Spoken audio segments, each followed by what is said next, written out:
Hello दोस्तों, मैं हूं डॉक्टर शिवराज सिंह।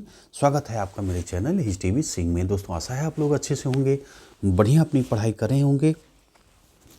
तो दोस्तों, आज आप पढ़ोगे चैप्टर 5, दास प्रथा का उन्मूलन। ठीक है, ये है आपका ये जो चैप्टर है वो क्लास 9 का है। ठीक है, इसके पहले के वीडियो मैंने जो है अपलोड कर दिए हैं, अगर आपने नहीं देखा है तो देख लीजिए। और क्लास 6 से 8 तक के जो सारे लेसन हैं, जो सारे चैप्टर हैं, वो मैंने कंप्लीट करा दिया है और अपलोड भी कर दिया है।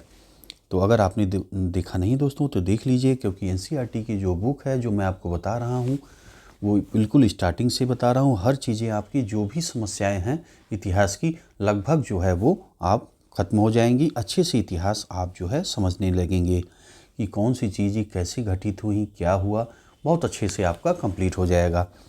और एनसीईआरटी की बुक क्यों इम्पॉर्टेंट है, जैसा कि आप जानते हैं कि एनसीईआरटी की बुक से डायरेक्ट क्वेश्चन भी इधर आपको पूछे जा रहे हैं परीक्षाओं में। ठीक है, तो बहुत ध्यान से दोस्तों आप जो है इस वीडियो को आप देखिए। तो आइए देखिए, दास प्रथा का उन्मूलन। देखिए, फ्रांसीसी उपनिवेशों में दास प्रथा का उन्मूलन जैकोबिन शासन के क्रांतिकारी सामाजिक सुधारों में से एक था। कैरिबियाई उपनिवेश मार्टिनिक, गाडेलोप और सैन डोमिंगो तंबाकू, नील, चीनी एवं कॉफ़ी जैसे वस्तुओं के महत्वपूर्ण आपूर्तिकर्ता थे। अपरिचित एवं दूर देश जाने और काम करने के प्रति यूरोपियों की अनिच्छा का मतलब था बागानों में श्रम की कमी। इस कमी को यूरोप, अफ्रीका, अमेरिका के बीच त्रिकोणीय दास व्यापार द्वारा पूरा किया गया। दास व्यापार 17वीं शताब्दी में शुरू हुआ। ठीक है, 17वीं शताब्दी मतलब 1600 ईस्वी। ठीक, शुरू हुआ। फ्रांसीसी सौदागर बोर्दे या नान्ते बंदरगाह से अफ्रीका तट पर जहाज ले जाते थे, जहां वे स्थानीय सरदारों से दास खरीदते थे। ठीक है, फ्रांसीसी सौदागर कहाँ से ले रहे हैं? बोर्दे या नान्ते बंदरगाह से अफ्रीका तट पर जहाज ले जाते थे, जहां वे स्थानीय सरदारों से क्या खरीदते थे? दास खरीदते थे। दासों को दाग कर, ठीक है, उनको जो है दाग कर, चिन्ह के लिए उनको दागा जाता था। ठीक है, दाग कर एवं हथकड़ियाँ डालकर अटलांटिक महासागर के पार कैरिबियाई देशों तक 3 माह की लंबी समुद्री यात्रा के लिए जहाज़ों में ठूस दिया जाता था। वहाँ उन्हें बागान मालिकों को बेच दिया जाता था। दास श्रम के बल पर यूरोपीय बाज़ारों में चीनी, कॉफ़ी, नील की बढ़ती मांग को पूरा करना संभव हुआ। ठीक है, बोर्दे और नान्ते जैसे बंदरगाह फलते फूलते दास व्यापार के कारण ही समृद्ध नगर बन गए। ठीक, यहाँ पे दोस्तों आप देख रहे हैं दास मुक्ति, चित्र नंबर 14 आप देख रहे हैं। सन 1794 के इस चित्र में दासों की मुक्ति का विवरण है। शीर्ष पर तिरंगे बैनर का नारा है। ये देखिए, यहाँ पे तिरंगे बैनर का जो है नारा है, मनुष्य के अधिकार। नीचे अभिलेख कहता है, गुलामों की मुक्ति। एक फ्रांसीसी महिला अफ्रीका एवं अमेरिकी इंडियन दासों को यूरोपीय कपड़े देकर उन्हें सभ्य बनाने की चेष्टा कर रही है। ठीक है, ये देखिए चित्र में आप देख पा रहे हैं कि एक जो फ्रांसीसी महिला है, ये फ्रांसीसी महिला है, ये देखिए इनको जो है कपड़े देकर सभ्य बनाने की चेष्टा कर रही है अमेरिकी इंडियन दासों को। आगे देखें, 18वीं सदी में फ्रांस में दास प्रथा की ज़्यादा निंदा नहीं हुई।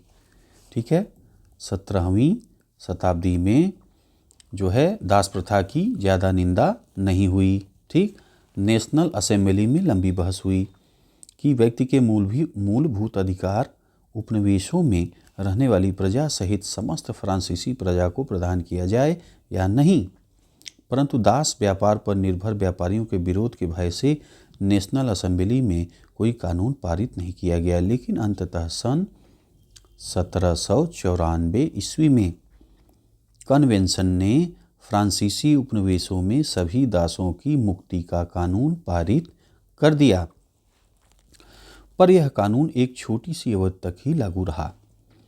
10 वर्ष बाद नेपोलियन ने दास प्रथा पुनः शुरू कर दी। बागान मालिकों को अपने आर्थिक हित साधने के लिए अफ्रीकी निग्रो लोगों को गुलाम बनाने की स्वतंत्रता मिल गई। फ्रांसीसी जो है उपनिवेशों से अंतिम रूप से दास प्रथा का उन्मूलन 1848 ईस्वी में किया गया।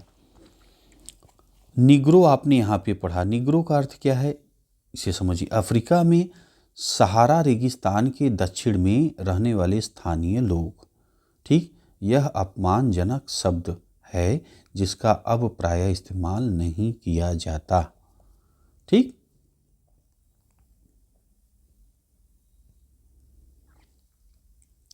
चलिए अगला चैप्टर समझिए, क्रांति और रोजाना की जिंदगी। इसे देखिए, क्या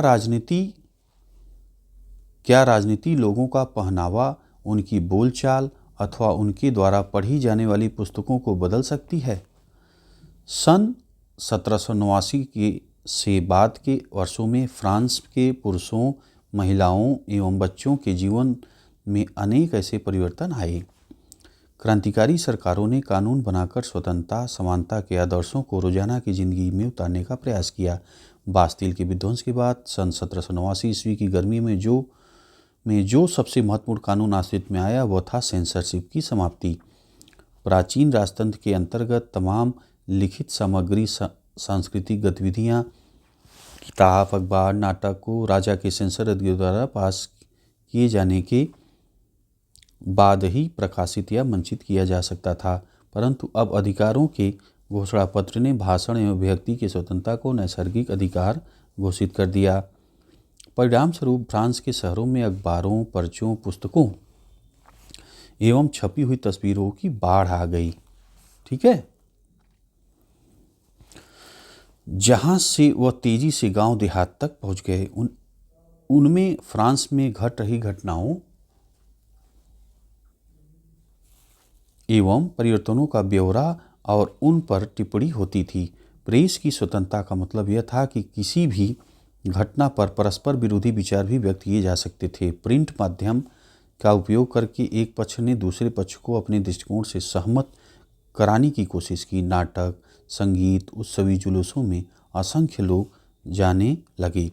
स्वतंत्रता और न्याय के बारे में राजनीतिज्ञों व दार्शनिकों के पांडित्यपूर्ण लेखन को समझने और उससे जोड़ने का यह लोकप्रिय तरीका था, क्योंकि किताबों को पढ़ना तो मुट्ठी भर शिक्षितों के लिए ही संभव था। यहाँ पे देखिए दोस्तों, चित्र नंबर 15 है देशभक्त कसरती दाब मशीन, जिसका इस्तेमाल मोटापा घटाने के लिए किया जा सकता था। देख रहे हैं, अज्ञात चित्रकार द्वारा बनाया गया 1790 का यह चित्र है। 1790 का ये चित्र आप देख रहे हैं। चित्र न्याय के विचार को व्यवहार में बदलना चाहता है। देख रहे हैं, ये इनको पकड़ लिया है और फिर दाब मशीन में लगा दिया गया है और ये क्या हो गए, पतले हो गए। देख रहे हैं,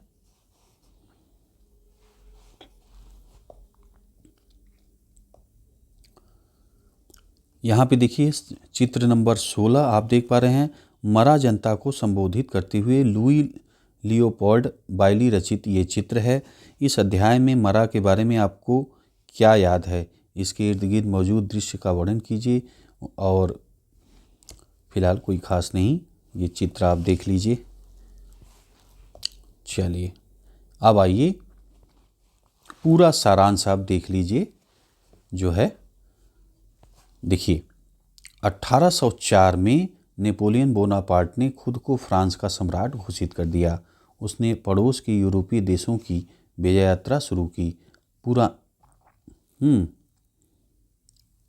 पुराने राजवंशों को हटाकर उसने नए साम्राज्य बनाए और उनकी बागडोर अपने खानदान के लोगों के हाथ में दे दी। नेपोलियन खुद को यूरोप के आधुनिकीकरण का अग्रदूत मानता था। उसने निजी संपत्ति की सुरक्षा के कानून बनाए और दशमलव पद्धति पर आधारित नाप तौल की एक समान प्रणाली चलाई। शुरू शुरू में बहुत सारे लोगों को नेपोलियन मुक्तिदाता लगता था और उससे जनता को स्वतंत्रता दिलाने की उम्मीद थी, पर जल्दी ही उसकी सेनाओं को लोग हमलावर मानने लगे। आखिरकार 1815 ईस्वी में वाटरलू में उसकी हार हुई। यूरोप के बाकी हिस्सों में मुक्ति और आधुनिक कानूनों को फैलाने वाले क्रांतिकारी उपायों का असर उसकी मृत्यु के काफ़ी समय बाद सामने आया। ये देखिए चित्र नंबर 17 बना हुआ है दोस्तों। आल्प्स पार करता नेपोलियन डेविड द्वारा बनाया गया चित्र। ये देखिए नेपोलियन का चित्र है।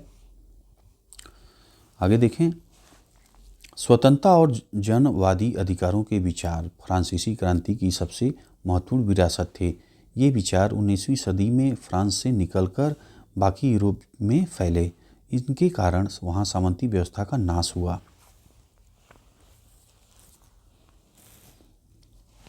औपनिवेशिक समाजों ने संप्रभु राष्ट्र राज्य की स्थापना के अपने आंदोलनों में दासता से मुक्ति के विचार की नई परिभाषा दी।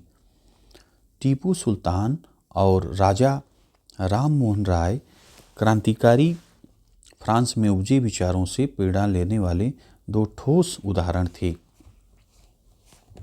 ठीक है, बॉक्स 2 आप देखिए। राजा राम मोहन राय उस समय यूरोप में फैल रहे नए विचारों से प्रभावित होने वालों में से एक हैं। फ्रांसीसी क्रांति के बाद में जुलाई क्रांति ने उनकी कल्पना को नई धार दी। फ्रांस में 1830 में हुई जुलाई क्रांति के बारे में जानने के बाद वह और किसी चीज़ के बारे में बात ही नहीं करते थे। हालांकि एक दुर्घटना कारण वे उन दिनों लंगड़ा कर चलते थे, लेकिन इंग्लैंड जाते हुए केप टाउन में वह जिद करने लगे कि उन्हें क्रांतिकारी तिरंगे झंडे वाले युद्धपोत दिखाए जाएं। ठीक, तो दोस्तों ये आपने का कंप्लीट हो गया ये चैप्टर भी। ठीक है, तो दोस्तों कैसा लगा आपको ये वीडियो? अच्छा लगा है तो भाई लाइक करिए, शेयर करिए। मिलते हैं आपसे अगले वीडियो में। वीडियो आपने देखा इसके लिए आपका बहुत बहुत धन्यवाद।